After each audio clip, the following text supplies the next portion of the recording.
సికింద్రాబాద్ బోయిన్పల్లి చెక్పోస్ట్తో పాటు ఉత్తర మండల పరిధిలో పలు చోట్ల పోలీసులు డ్రంక్ అండ్ డ్రైవ్ తనిఖీలు చేశారు.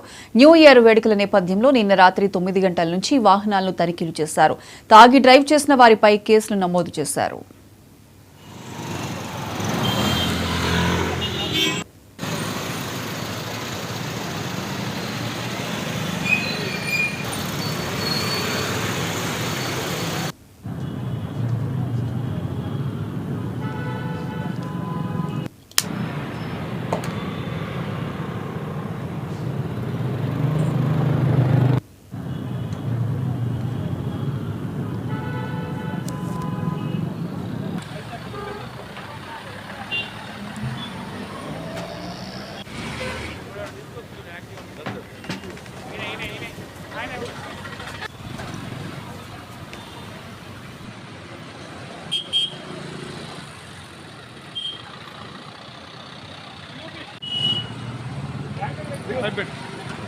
Hey,